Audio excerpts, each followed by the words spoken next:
Good evening, everybody. This is Mary Lynn Cardell. I'm a registered dietitian. Tonight we're going to talk about gardening basics. It's a two-part series. You don't need to listen to both. To get credit, you can listen to each individually. They're going to be different information in both of the different webinars. I had the second part of this is next week, next Monday night, 7 o'clock also. But if you can't make that, it's still, you'll be able to get enough out of this. And then it's different information for next week, just so you are aware of that. So I appreciate everybody joining in with us today. The webinar will be about an hour long. We have, just to clarify, make sure everybody is aware, it is required in order for me to give a certificate, I am required that I have to verify your attendance for the entire webinar. If you have to come or go early, that's great if you want to just get the information, but I cannot give you a certificate if you don't attend for the entire duration of the webinar, and also if you don't participate in the survey as well as the polls that are throughout the survey, throughout the webinar. That's just a requirement in order for licensing hours, that the entire time has to be recorded. I have the ability to kind of see when people come and go. And so if you're not there for the entire time of the webinar, I apologize, but I am not able to give you licensing hours for that time that you are spending unless it's completed. Also, there is a handout. So if you look at the handout section, there is a handout. So please, I would encourage you to download the handout. It just gives a lot of really great information on gardening and tips for gardening. So that kind of helps you give, it's just a nice resource. So I would encourage you to download it before you sign out. And also, if you have any questions throughout the webinar, please feel free to engage in the questions and answers. That will give you some information that will help you in if you have any questions throughout this webinar. So just to kind of start, so I will be answering the questions as I get them. So if for some reason you have a question and I don't get to it right away, it's because I won't see them until I'll just stop so at different times throughout the webinar. If you are not currently registered with Nespers, I would encourage you to register on the Nespers site. The Nespers allows us to kind of track your hours, helps to know different types of trainings that are coming up, and also gives you a resource to better support you as professionals. This is the Nespers site, the Nespers site. You want to go to erecords.education.ne.gov. And then if you have any questions, you can always use this number or email address to connect with somebody, and they can help walk you through that. So we do want to encourage everybody to sign up with Nespers. It just is a great tracking system and allows you to have the best resources available to you. We're going to start with a poll, and the poll is, do you currently have gardening? Do you currently do any gardening activities at your center? So I'm going to start the poll right now.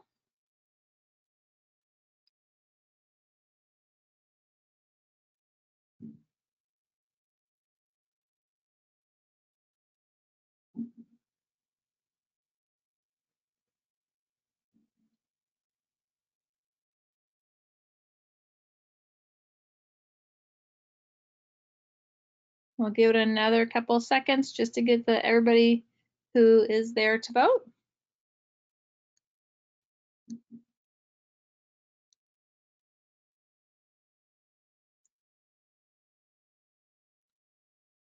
All right. So I'm going to close the poll.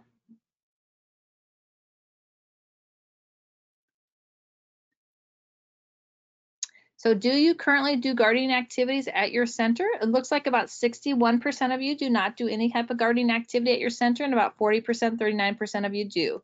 So that is good information for me to have, and hopefully By the end of this, you'll understand why we do want to encourage gardening. And that it's really an easy way. We don't have to have a lot of gardening space. We'll talk about that more a little bit next week.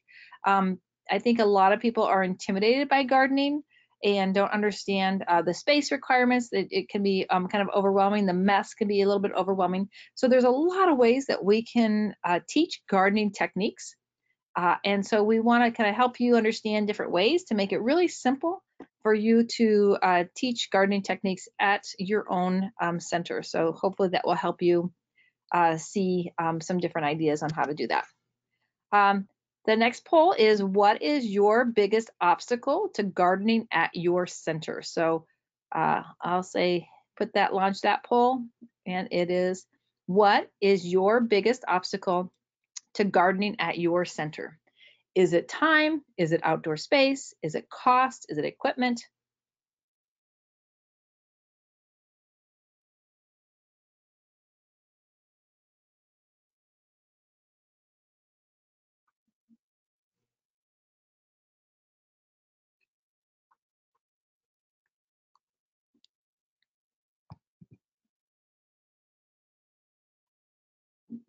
All right. I'm going to close that poll. So it looks like for a lot of people, looks like over half of you, it's time and space that are your biggest obstacles. Cost is not as big of a concern, but for some of you, it can be something, and we can kind of talk today about how to make it really low cost, because I think that's an obstacle for a lot of us, is understanding how much it's going to cost, and equipment. And so we want to, kind of give you some ideas of what kind of equipment you may need, how to get equipment. So we'll kind of address all of those things today through our webinar. So just some kind of housekeeping issues that we want to kind of make sure that we're addressing is look at that handouts section. We do need the evaluation completed, the survey at the end of the webinar. It needs to be completed, and we need to have you spend the entire hour with us during tonight and answer the poll questions in order to get a certificate sent. And then once again, you can ask questions. So let's kind of talk about starting a garden and the benefits of gardening. We do know that gardening engages all of our senses, and I think we're learning more. Research are really understanding how kids as well as adults learn, and they're really seeing that the process of learning is oftentimes through our senses, and that when we have learning through our senses, we tend to remember it better. Because it's really affecting us in a lot of different ways. So, thinking about helping kids talk about, how does dirt feel in your hand? Letting them explore the feeling of dirt and water and kind of mud in their hands, as well as the seeds, the texture, the coarseness of the seeds, the smoothness of the seeds. Really talking to them about how their senses are engaged. So helping them kind of think about, okay, how does dirt feel when it's dry? How does dirt feel when it's wet? How dirt can be cold. If we dig deeper, the dirt is colder. When it's on top, it may be hotter. How does the tomato plant smell, or how does the basil smell? Plants, we know, are very aromatic. They have a lot of aroma, and so it can be very pleasant. For a lot of people, for some people, it's not pleasant. And so helping kids understand what they're smelling and is it pleasant or not pleasant for them. Talking about how does a strawberry taste if you grow strawberries and bring them into your center and wash them, and how does it taste to them?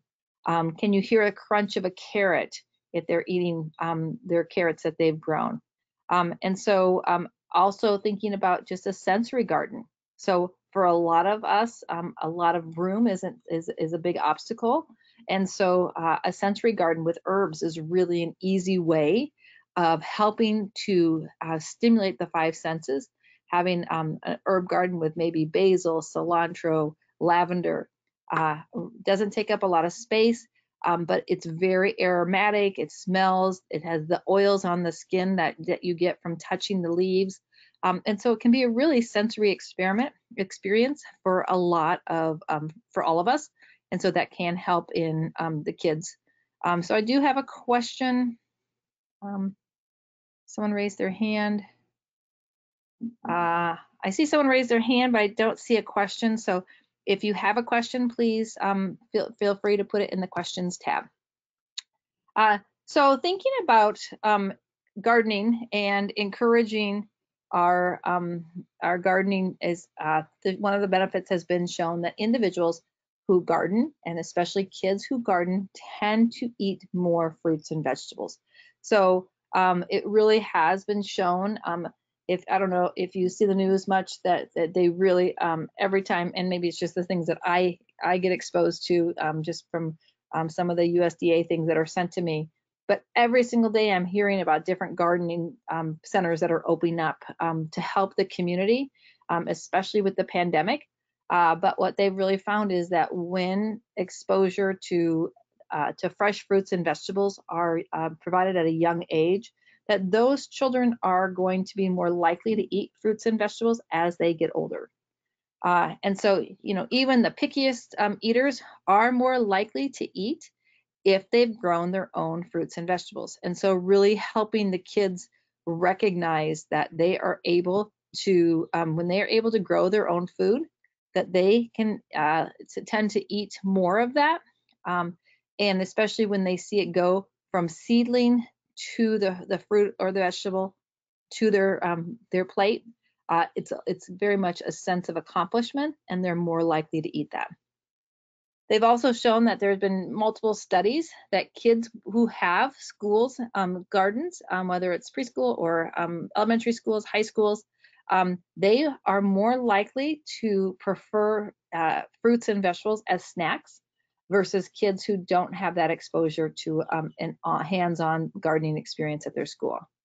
And what they found is that when we as providers are able to share that information of what you learn and how your gardening experience is with the parents, that it's a higher likelihood that kids and their parents are going to have healthier eating habits and increase their fruits and vegetable consumption. So some studies link growing food and increased food preparation at home was 40% increased higher, so 40% higher incidence of eating fruits and vegetables when they had their own garden. So we also know another benefit of gardening is the fine motor skills. Those fine motor skills of from picking up the tiny seeds to digging in the dirt to picking up worms to being gentle with a plant, are all those fine motor skills help with writing, using a pencil as they get older, with being able to use a scissors, using hands-on activities as they get older, their writing skills and things like that. So that fine motor skills, the more we can develop fine motor skills in young children, that strong fine motor skills help them be better writers, but also use more of a skill-based, so they're able to feel more comfortable with their skill-based hands. And so we know that individuals such as physicians and dentists and welders, they all need to have that fine motor skills. And so we do see that there's a connection between better fine motor skills and finding jobs as they get older. So more moderate exercise. And so we do know that the benefits of gardening, about 250 to 500 calories of exercise from our gardening experience. And so we do want to make sure that we're looking at it as a great physical activity. As we get older, that people can still garden and have that physical activity, but kids, that physical activity is really beneficial. That bending over, that kind of moving around from the garden, sowing, raking, digging are all really great forms of physical activity that help with our upper body and our lower body strength.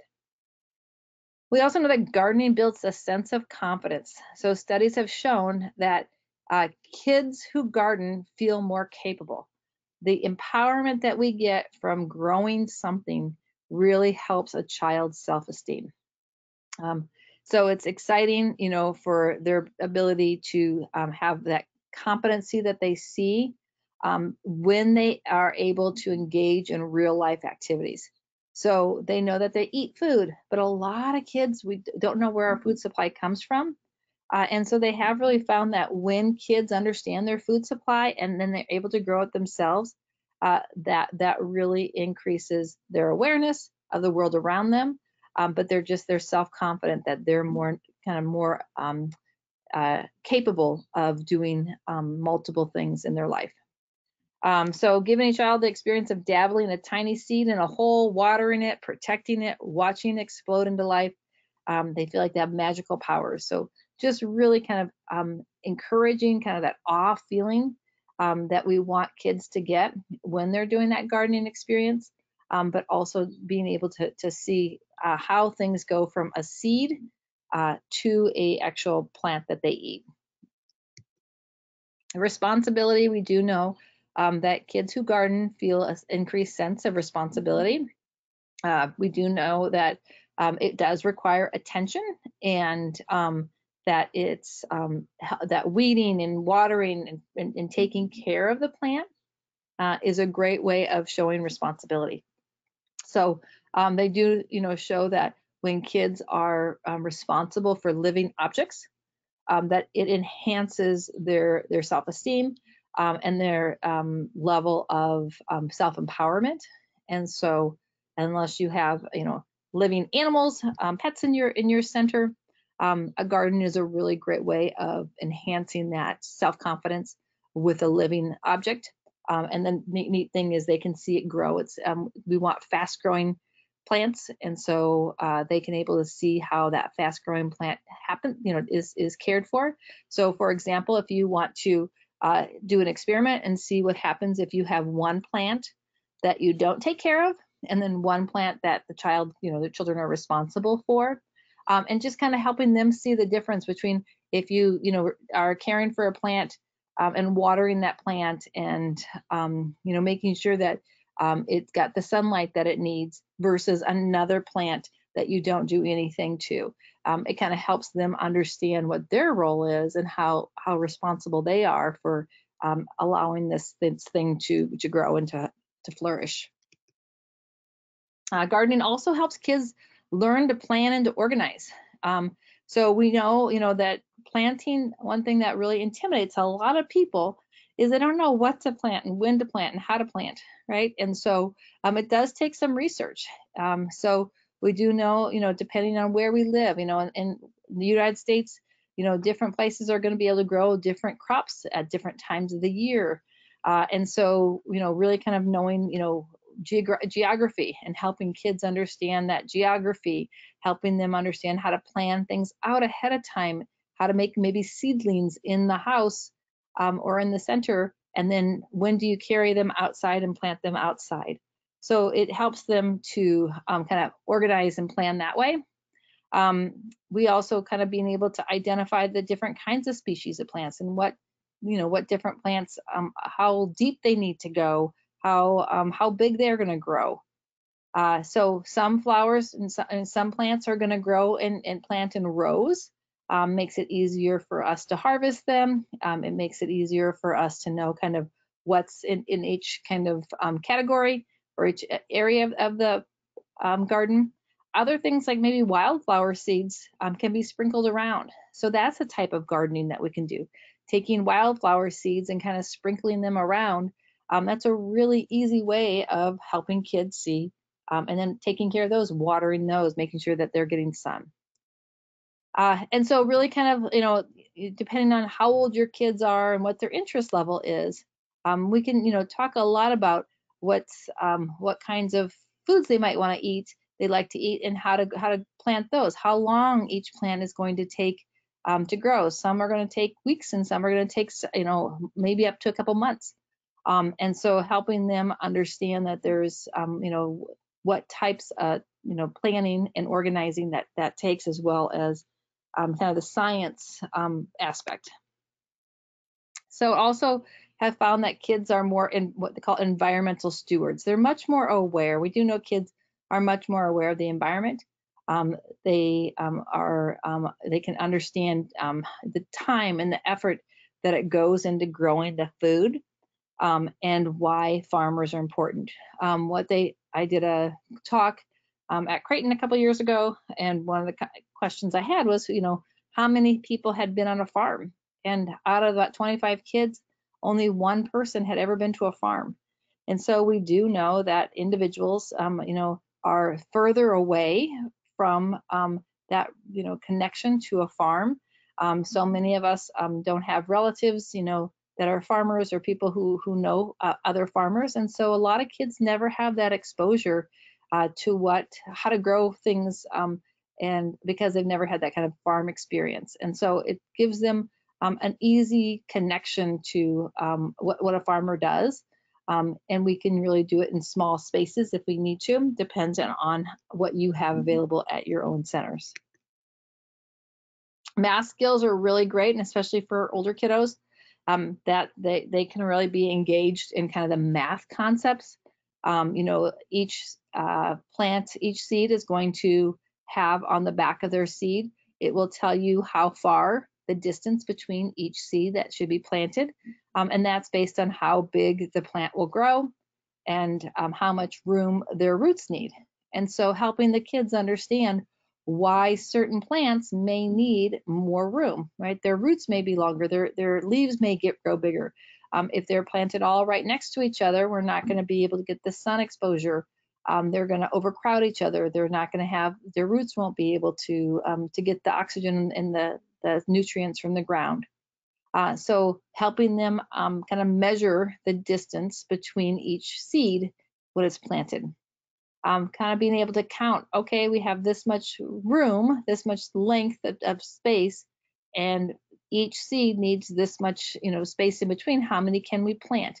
That's a really high level, but that might be something that you can kind of help break down, saying, okay, we have, 10 seeds can go in this. How do we break that apart so that 10 seeds fit? Really kind of thinking about how much water. We don't want them to be overwater because that can negatively affect their roots. But we also don't want to underwater. And so kind of helping them, realize that a plant that's maybe in a bigger pot may need a little bit more water than a plant that's in a smaller pot. How many hours of sunlight? It will say on the back of the package how much sunlight each thing will need. And so helping kids find spots that may be having more sunlight. Talking about morning sun versus late afternoon sun. Helping them, notice if you're doing an activity, a gardening activity in your center that's indoors, helping them recognize where sunlight's going to come the most. So what areas of the center or your home may have the most sunlight, and that kind of just helps them be more aware of their surroundings. Patience. We live in a society that kids have a lot of instant gratification. And we do know that when kids have what we call delayed gratification, that it actually boosts self-confidence, and that they develop more patience. So we know that when we get everything we want very quickly, it doesn't teach us to be able to wait.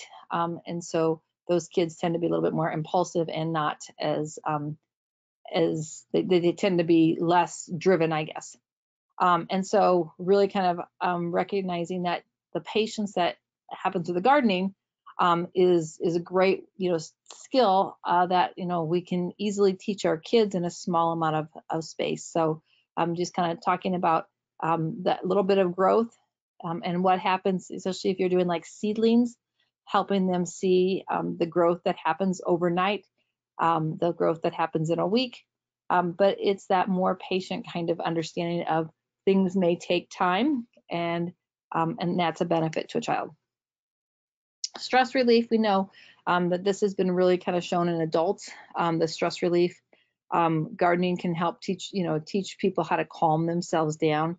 Research indicates that the calming effect of gardening has on the brain extends even beyond gardening. So people feel much more calm and relaxed even after they're done with their gardening. And so they think it has a lot to do with the senses. That gardening is, like we talked about in the first slide, it really engages our senses.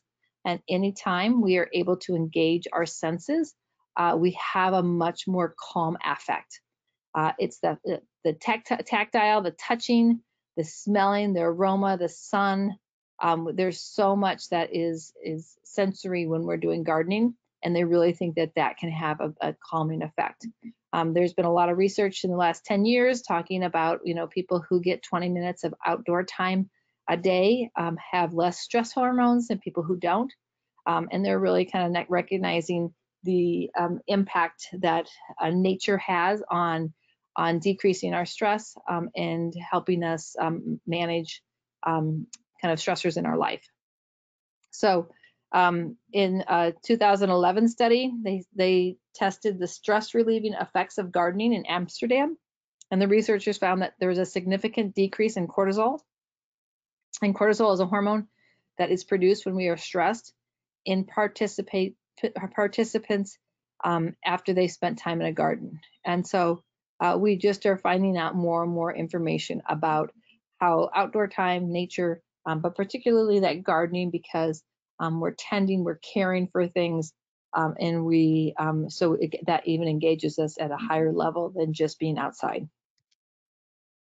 The stress relief, another study indicated that individuals with access to a garden had significantly fewer stress occasions per year than those without garden access.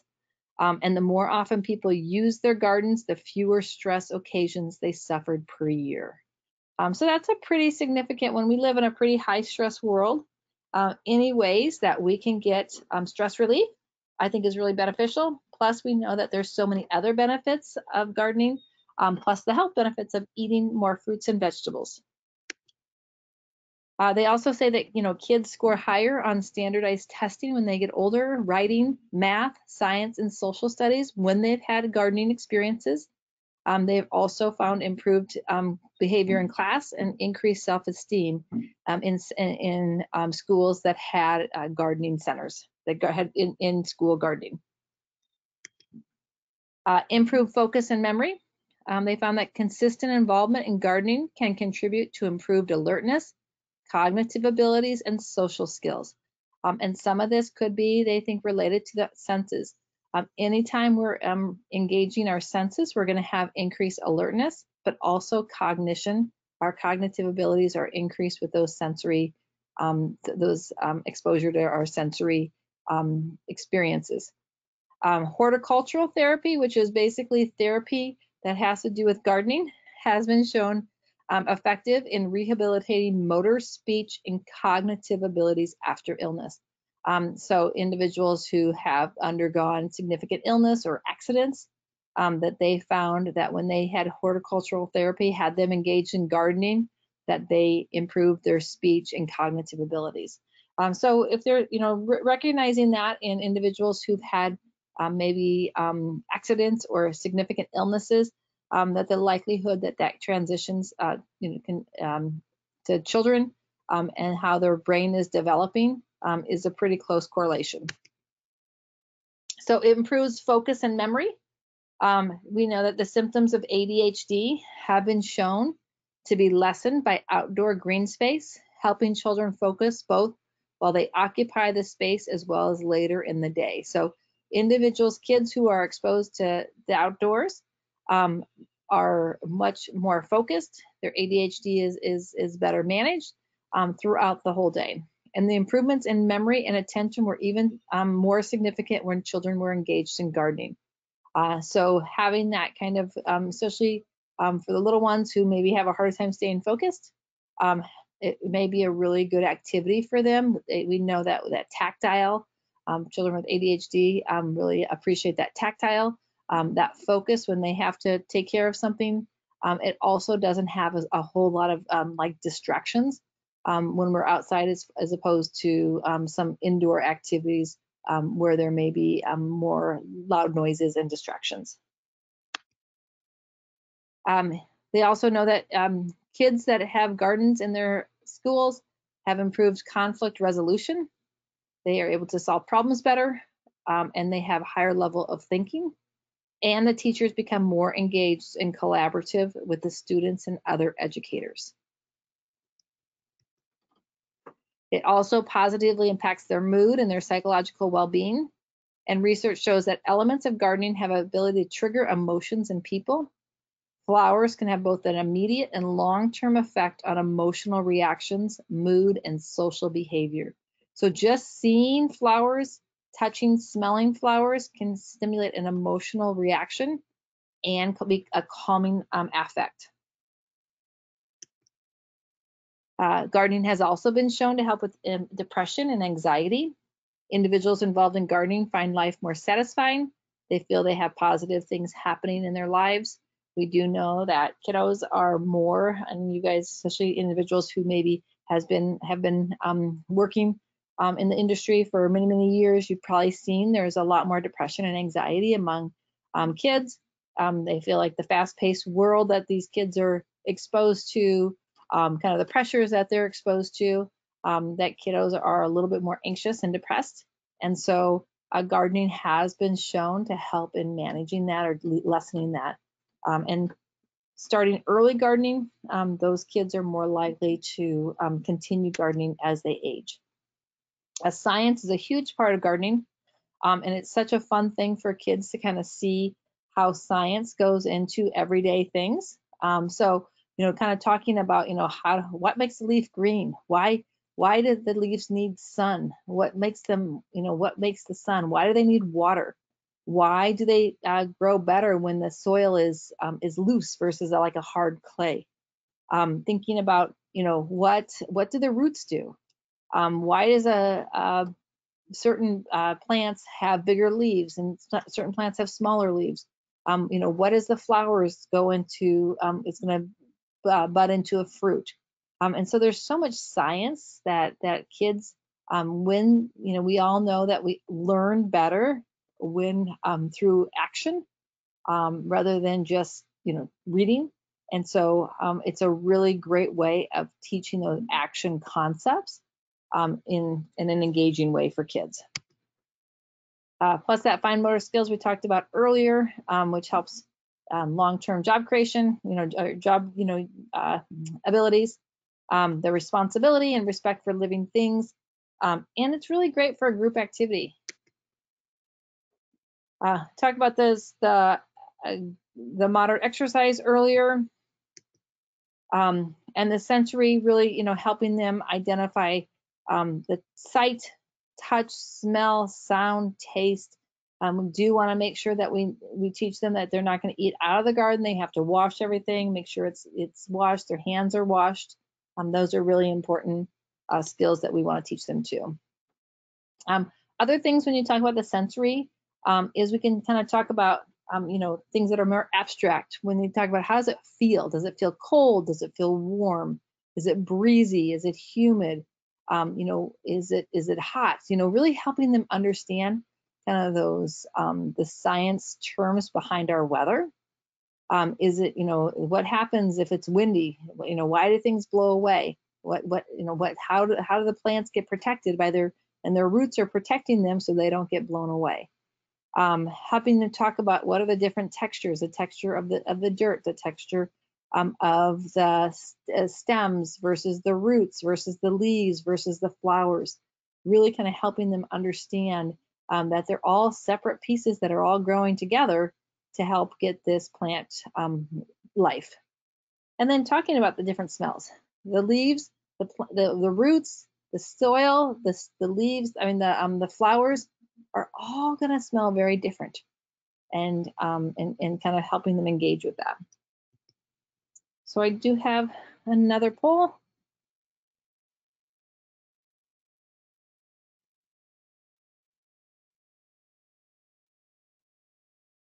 And so the poll is, what are some benefits of gardening?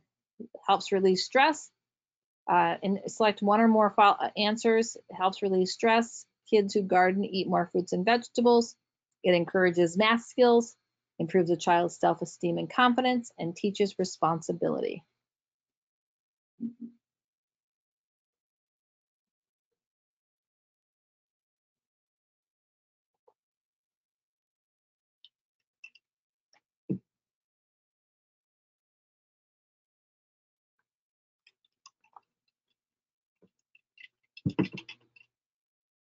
All right. So, great, awesome. Yeah, it's all of them. So benefits of gardening are all of them. It helps relieve stress, helps kids eat more fruits and vegetables, encourages math skills, improves self-esteem and confidence, and teaches responsibility. So we do know there's a lot of really positive and great benefits of gardening. We're going to learn today and next week about how to make it simple, because we know that if it's going to be simple, you're more likely to be able to do it in your centers. You're all busy. We don't want to make things overly complicated because you all have a lot already on your plate, but we do want to kind of give you some ideas of how to simplify that so that it works best for your own center. So let's kind of get started with your own gardening experience. Earlier, one of the first polls was talking about expenses, the equipment and the cost. And so I would, really consider asking your parents, the community, like the Nextdoor Neighbor app, if people would be willing to either help donate items. We know there's a lot of gardeners who really want to help and support people to learn how to garden. So that might be an idea, is asking Nextdoor Neighbor, the app, or put it in your Facebook page if you have a family or a neighborhood Facebook page. Asking 4-H groups. There's also things called a master gardening group, and you can just look that up. Google master gardening group in your location, and then you can ask them to maybe come and talk to your class. Maybe they have resources that they can offer you that are at reduced cost.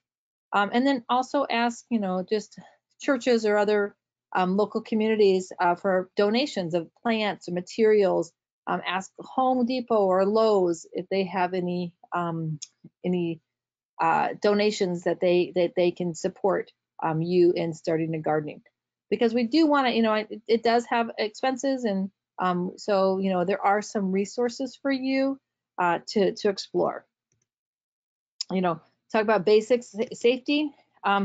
We want to kind of think about if you're going to have an outdoor garden, like where you're going to have the site and the soil selection. We want to make sure that the soil is not going to be exposed to animals. So we want to make sure it's a fenced in area that you're going to have gardening. We know if we have a gardening area that's just out in the open, that there is a high likelihood of animal exposure, and deer, mice, raccoons, whatever, that can increase the likelihood of pathogens. And because we don't want to increase your liability and your risk, we do want to make sure that if you do a garden, that it's fenced in, so that it can minimize the amount of exposure to animals. Obviously, we're always going to wash our fruits and vegetables and everything that we bring in, but just to really minimize that exposure. We really want to teach kids about personal hygiene, that they always wash their hands before they go out and garden, because they want to protect the plants that they're growing. If I don't wash my hands and I'm sick, then I can put my germs on a plant that is growing maybe foods that I'm going to be eating or somebody's going to be eating at a later date. And so really kind of teaching them, we wash our hands beforehand to protect the plants, and then we wash our hands when we come in, right, to protect ourselves. And so just really talking about that personal hygiene, that we're protecting the plants and we're protecting ourselves. Sanitation and tool safety, we're going to talk a little bit more about that. Water and irrigation and food safety, we're going to talk about all those things. So materials to start with, it does work best if we have kid-size gloves, kid-size shovels and rakes and watering cans. It's dangerous if we're having kids use adult-size materials and equipment. And so that's one thing we want to make sure that we're using appropriately sized equipment with our kiddos. Having seeds, and there are lots of different seeds, from just grass seed to sunflower seeds to pumpkin. There's so many different kinds of seeds, and really kind of exploring how long they each take to bear fruit or vegetable. I think is important for you to kind of think about before you just buy some seeds. If you have something that's going to take 4 months, I think we're going to lose interest pretty quickly. So we generally want pretty quick turnover, and that keeps kids a little bit more engaged. Thinking about labels so that we know what we planted, because once they're in the ground, it's hard to know. So helping the kids develop, make as a craft a little label so that, and we'll talk a little bit more about this, just different labels, whether it's from a popsicle stick to a rock. There's lots of different ways that you can label what is in each row or area of your garden. Planters, we know like a planter garden works great if you're going to put it on a porch or even in soil around you. The nice thing about planters is they can be moved in and out if it's going to be cold. It's a little bit less likelihood of animals exposure. And then we want to make sure we're weeding out the area ahead of time. So once you start with the kiddos, it's pretty much ready to go. So talking about the variety of seeds, figuring out what you want, those little kiddos, rakes, hoses, and shovels. Gardening gloves work really well. That way it doesn't get in our between our fingernails. It helps so that we don't bring those germs back in. A watering pail, the row identifiers or the markers, measuring sticks so we can figure out what the distance is between planting, and then a wagon is really a great thing to transport all those things to your gardening area if you're going to be doing it outside. Kids, talking about the science aspect, talking about the math aspect, the creativity aspect, talking to kids about the different sides of seeds. Seeds are going to have different colors. They're going to have different sizes. Talking about how long it takes for each seed to grow and how much space they need in between. Thinking about different jobs, we want to make sure that it's a group activity. Everybody has a job. It doesn't have to be a job that is really going to be a productive job. You can have some kids just counting seeds. You can have some kids sorting the colors of the seeds or the sizes of the seeds. Some kids might just want to dig. Some kids might like to water. Some kids might like to sort. So kind of helping them, give them ideas of what kinds of jobs, because unless they are have done this before, they might not know what kinds of jobs are out there. So I would, knowing kiddos, sorting seeds or identifying the color or counting seeds, that's definitely a job that we want to kind of to occupy them. Thinking about exploration is super important, and thinking about bugs. They're going to have bugs outside. Discuss what the bugs do. If they see a bee, how that bee is pollinating and making the flowers so that there's more flower growth. It's kind of the helping them understand what's the benefit of those bees. Discussing what the weather's role is, if it's going to be cold or sunny or hot, if it's going to be cloudy. And so just really using that time for exploration. Worms, kids either love or hate worms. So we know we're going to have some kids who are really going to enjoy this, other kids aren't, and that's okay. They can find other activities to do. But worms are really an important part of the gardening experience, and so it's really kind of fun. Even if you decide not to do a garden yourself, maybe you can even do a worm garden, in which you kind of get worms, and you have the worms in like a plastic water bottle or like a soda bottle with different dirts, and you can see the different worms in there kind of moving throughout the dirt, helping the kids understand that the role of the worms is to break down the dirt and then return nutrients in the soil. When the worms go to the bathroom, that's good soil. When they kind of spit out some of the they spit some the dirt out, that's nutrition that is for the soil. Teaching kids that worms do not have eyes, they don't have ears, they don't have noses or bones. And then although worms have no eyes, they're able to sense light and dark, and they like to be in the dark. Worms have 5 hearts, and it's a myth that if you cut a worm in half, it will survive. Only the side with 5 hearts will survive. So I think this little worm facts, I love this little worm facts. I think kids dig this. They think it's so fun to kind of learn, especially the fact that worms have no eyes, ears, nose, or bones. All worms are male and female and can mate with any other worm. Worms breathe through their skin, and worms tunnels loosen up the soil and bring air pockets into the soil so the roots can grow. And worm poop is rich to the soil. It's beneficial to the soil. So really kind of helping kids explore worms and talking a little bit more about the role that worms play in our gardening. Other ideas to keep kids excited about gardening throughout the season is staggering your gardening. So when you plant at different times, then the harvest is going to be at different times. So let's say you want to do one, leaf lettuce is a really easy thing to grow. But if you plant it all at the same time, then you have to harvest all at the same time.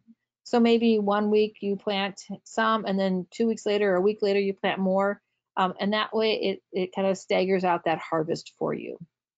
We do want to try to engage kids as often as possible, and if the staggering of the harvest is, they're going to be more engaged. We do want to think about if you're having an outdoor garden, and we want to make sure you're planting away from garbage, any kind of animal pen, or if you have, like my house, I have turkeys and deer and everything kind of all over. So we really have to make sure it's fenced in. You want to, I would not with kiddos use a manure or compost pile unless you are very familiar with how to compost. Composting is great, but it does take a technique and some skill and a lot of attention. And so making sure that if you choose to do a composting pile, that you do the research. It has to make sure it's at 130 degrees. You have to keep turning it. There's certain things that you can add to it to increase the heat. But I would not try composting unless you really have done some research on that. You want to avoid any water runoff. So really kind of knowing where your drains are. Obviously avoiding a septic system. We want to avoid any kind of well water, as well as any risk of flooding. We just know that those water sources aren't going to be safe water sources to be exposed to something that we may be eating. Kind of talk about, but before, always teaching kids to wash their hands before and after they garden, and making sure that if they do have to go to the bathroom, they wash their hands also before and after going to the bathroom, or touching garbage or petting a pet. Other things, if someone is ill or sick, we stay out of the garden. And once again, we don't want to give our germs to the plants, and we don't want to take the plants and the soil, the germs possibly from the soil, into our eating environment. So we want to make sure we're washing our hands and staying away if we're not feeling well. We want to change out of the dirty clothes when entering a food prep area, and we want to cover all wounds and bandages with gloves, and all wounds and cuts with gloves and bandages. Because we don't want that dirt getting into if they have an open cut. So we do want to kind of also teach the kids about cleaning their gardening tools, making sure we're cleaning it with soap and water before and after use. Once again, it's the whole idea that we're really kind of teaching them for safety as well, that those are foods that are edible. So we want to make sure that we're using all the hygiene that we can for food items that we could be eating. Another thing is, especially adults do this all the time, but we want to make sure if we have like a rake or any shovel or anything with a long handle, that we don't just lay it on the ground, because someone can step on like the rake side and it can come up and hit you. So we always want to lean them against the wall or a fence, and we want to teach kids that at a young age, and also not to hold tools above their waist. That's a really good kind of rule for your kiddos, is always their tools always have to be below their waist. But this is when kind of kid tools really are beneficial. We don't want an item that's just too big for their bodies. We want to teach kids to keep an arm's length between them and their friends. And then you want to keep the gardening tools locked away so other kids cannot, or the animals cannot access them. Really kind of thinking about water. Water is, our main way of irrigating and keeping the plants wet so that they can grow. But we really want to make sure that we're not doing the water runoff, and we only use potable water. And potable water is water that we can drink. So we want to make sure it's always drinking water. Water from our hose is potable water. So if we have a hose, we just want to make sure that the hose is clean, and that we don't just leave it out overnight, especially if it's going to be something that we're going to use in our garden or drink out of. We don't want to use water from streams or rivers, ponds. We don't want to, water rain barrels. That's not considered safe water to use on anything that's edible. They're more likely to have pathogens and pollutants. And we also want to make sure that the water can drain well, that it's not just going to sit, the roots aren't going to be sitting in your water. It's going to rot the roots, and then you won't have a plant, good gardening that's going to work for you. This is another really easy way of having kind of a low cost watering garden. Those little baby jugs, the little pint water bottles, or the little pint milk jugs for like milk or creamer are really great because they're perfect size for kids to hold. You could put a little bit less water in there, but they're really a perfect weight and size for the kids to hold. And then you can just put holes at the top. And so if you want to just put a couple holes in there to have a little bit less water, or you can have several holes to have more water. So the nice thing is you can adjust the water flow depending on how your kiddos are. Each kid can have their own water bottle. So it really is a low cost, easy way, kid-friendly way to have watering bottles. So I do have another poll.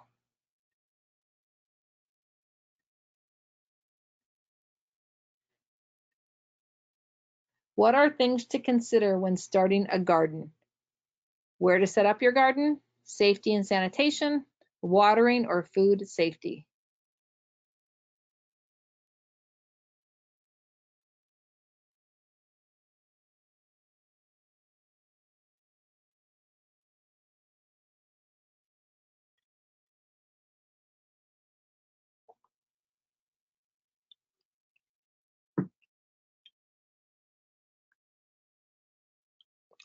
All right, looks like everybody's voted.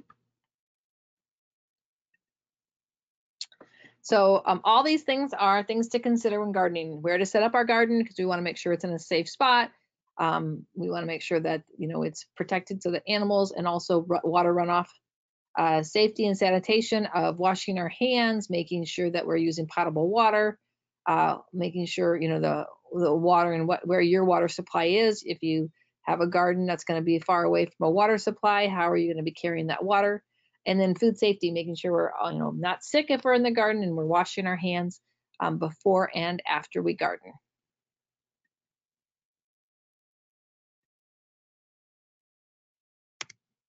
So what to grow, what's easy to grow? This is one of the most questions we get is what's easy to grow? We want things that are easy to grow, especially if you're not like a master gardener or someone who's really familiar.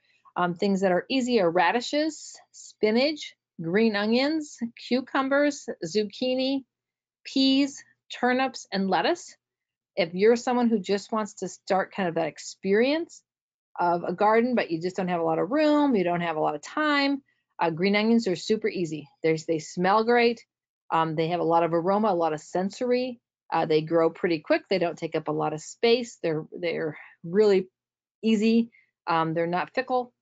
So green onions are a really easy one. We do know that some things like zucchini is fun because they can get really big, but also you have to have a lot of space. Same with cucumbers. The idea behind lettuce is nice. We've done that before. The thing is that it takes some time, and then all of a sudden it's gone pretty quickly.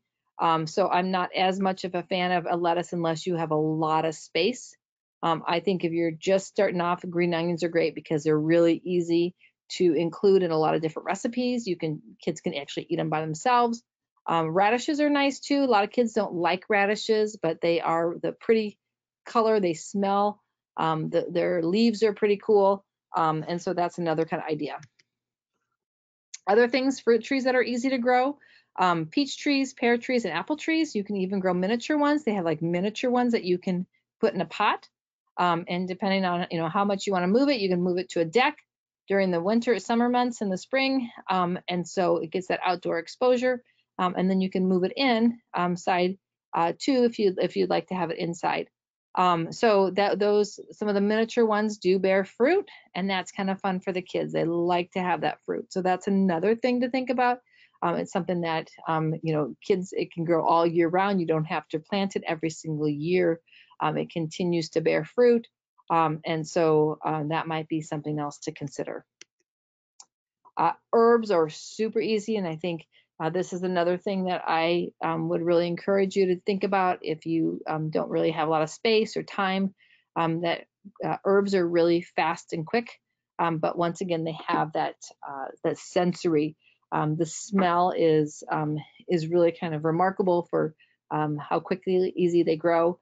So things like dill, oregano, basil, thyme, cilantro, this isn't on there, but lavender, they really smell great, and they take up, you can make them as big or as little as you want. And then the beautiful thing about herbs is that you can add those to your cooking. And so there's kind of that connection that kids see, that what they're growing and then tasting it. Also, the fun about herbs is that you can taste it raw, having them, taste it raw, because generally if you're going to grow herbs inside too, we don't have to worry about pollutants and things. So they can kind of taste it raw, and then they can see what it tastes like when it's cooked in different foods.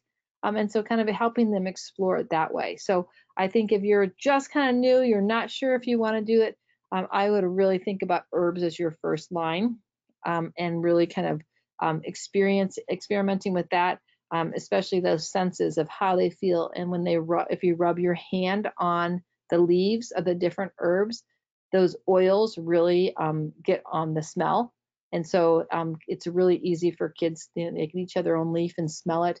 And so that's kind of a fun thing for kids to see too. So next week, we're going to talk a little bit more in depth about the specifics of container gardening. We're going to talk about outdoor gardening, really quick and easy gardening ideas. So if you haven't already signed up for it and you're interested, please do. Also, if you are a member of Midwest Child Care, we are doing interactive classes on kind of an interactive class for the kiddos. It's about a 20-minute class that we're doing on Thursday mornings right now. And it's led by a certified K through 8 teacher and librarian, as well as myself. And it really is, the kids, so the feedback has been great so far. The kids have really enjoyed it. Basically, we're leading a lesson plan and educational lesson plan, a book, and then there's activities that are involved with that. And you can, it's not like we have to cook at that time. It's an optional cooking that you guys, most of the people have done a little bit later at snack time. So if you are interested, please send us an email. It's only for individuals who are members of Midwest Child Care. So if you are, please let us know. We are applying for licensing hours for that right now. Licensing hours haven't been approved yet. We're hoping to have that approved in May. So that's something to consider. It would be a 0.4 licensing hours. So I appreciate you spending the night with me or spending the time with me, the last hour with me. Please complete the survey that's going to pop up as soon as I end this webinar. And then hopefully we will see you at another webinar. Thanks so much. Have a good evening. Bye-bye.